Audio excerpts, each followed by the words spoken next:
नमस्कार स्टूडेंट, स्वागत है आपका केडी स्टडी क्लब में। आज हम क्लास 6 की साइंस बुक के चैप्टर 12 के क्वेश्चन आंसर्स करने जा रहे हैं। चैप्टर का नाम है विद्युत तथा परिपथ। हमने इस चैप्टर में पढ़ा था कि किस तरीके से बिजली काम करती है। अगर उसके तारों को हमने आपस में जोड़ा था, किस तरीके से सेल से जोड़ा था, तो हमें पता चला कि कहाँ से क्या जोड़ते हैं तो बिजली से बल्ब जो है दीप्तिमान हो जाता है और किस तरीके से वह कार्य करता है और किस में से बिजली गुजर सकती है और किस में से नहीं। रोधक होते हैं कौन से, विद्युत के, और कौन से अवरोधक होते हैं, जिसमें से गुजरती है, जिसमें से नहीं गुजरती है।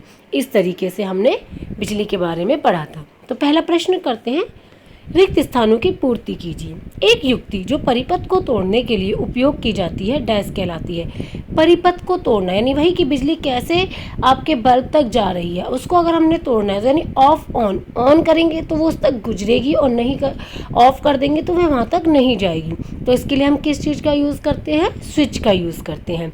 एक विद्युत सेल में डैश टर्मिनल होते हैं। एक सेल में कितने टर्मिनल होते हैं, हमने पढ़ा था ना, धनात्मक और ऋणात्मक यानी धन और ऋण यानी प्लस और माइनस का। तो कितने हुए, 2 टर्मिनल हुए।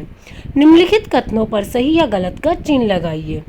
तो पहला प्रश्न है, विद्युत धारा धातुओं से होकर प्रवाहित हो सकती है। बिल्कुल सही, धातुओं से ही तो होकर प्रवाहित होती है। नंबर 2, विद्युत परिपथ बनाने के लिए धातु के तारों के स्थान पर जूट की डोरी प्रयुक्त की जा सकती है। बिल्कुल नहीं, क्योंकि धातु से ही तो होकर गिरेगी, जूट की डोरी से तो वह होकर गुजरेगी ही नहीं। विद्युत धारा थर्माकोल की शीट से होकर प्रवाहित हो सकती है। बिल्कुल नहीं हो सकती है। प्रश्न नंबर 3, व्याख्या कीजिए कि चित्र 12.13 में दर्शाई गई व्यवस्था में बल्ब क्यों नहीं दीप्तिमान होगा। देखो, हमने पहले ही पढ़ा है कि जो विद्युत प्रवाहित होती है वह धातु से होती है। रबड़, प्लास्टिक, ये सब इसके क्या होते हैं, रोधक होते हैं, मतलब कि वह उसको रोक देते हैं।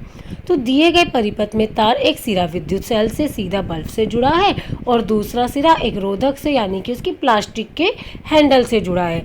इस कारण परिपथ पूरा नहीं होता और बल्ब दीप्तिमान नहीं होगा। प्रश्न नंबर 4, चित्र 12.14 में दर्शाए गए आरेख को पूरा कीजिए और बताइए कि बल्ब को दीप्तिमान करने के लिए तारों के स्वतंत्र सिरों को किस प्रकार जोड़ना होगा। देखो, मैं भी आपको इसका आंसर बताती हूँ। बल्ब को दीप्तिमान करने के लिए स्वतंत्र तार के एक सिरे को बल्ब के एक टर्मिनल से और दूसरे टर्मिनल को तार द्वारा विद्युत सेल से जोड़ना होगा। यानी इसको आपको दोबारा से पूरा करना होगा। तो एक सिरे को तो ये वाला जो तार है वो हमें इससे जोड़ना होगा और ये वाला तार हमें इस बल्ब से जोड़ना होगा। तो ये पूरे एक परिपथ बन जाएगा और हमारा जो बल्ब है वो दीप्तिमान हो जाएगा। प्रश्न नंबर 5, विद्युत स्विच को उपयोग करने का क्या प्रयोजन है। कुछ विद्युत साधित्रों के नाम बताइए जिनमें स्विच उनके अंदर ही निर्मित होते हैं। स्विच की मदद से बल्ब को जलाना बहुत आसान होता है, पंखा चलाना बहुत आसान होता है, क्योंकि परिपथ को बार बार तोड़ने के लिए बल्ब को उसके स्थान से उतारना पड़ता है। तो इसलिए हमें स्विच का उपयोग आसानी से करने से हमें ज़्यादा कठिनाई नहीं होती, जबकि स्विच की मदद से परिपथ को जोड़ना और तोड़ना सुगम हो जाता है। प्रश्न नंबर 6, चित्र 12.14 में सुरक्षा पिन की जगह यदि रबड़ लगा दे तो क्या बल्ब दीप्तिमान होगा। अब ये वाला चित्र है, अगर इसमें हम पिन की जगह कोई रबड़ का लगा दे, इन्होंने कहा ना कि रबड़ लगा दे तो क्या बल्ब दीप्तिमान होगा, नहीं।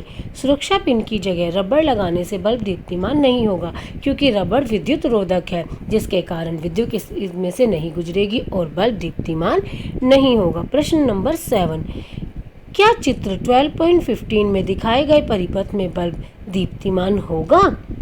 बिल्कुल होगा, दिए गए परिपथ में बल्ब दीप्तिमान होगा, क्योंकि दोनों तारों के दोनों सिरे बल्ब और सेल के टर्मिनलों के दोनों टर्मिनलों से जुड़े हुए हैं, इसलिए विद्युत धारा आसानी से गुजर सकती है और बल्ब भी दीप्तिमान हो सकता है। प्रश्न नंबर 8, किसी वस्तु के साथ चालक परिचित्र का उपयोग करके यह देखा गया कि बल्ब दीप्तिमान होता है। क्या इस वस्तु का पदार्थ विद्युत चालक है या विद्युत रोधक। व्याख्या कीजिए।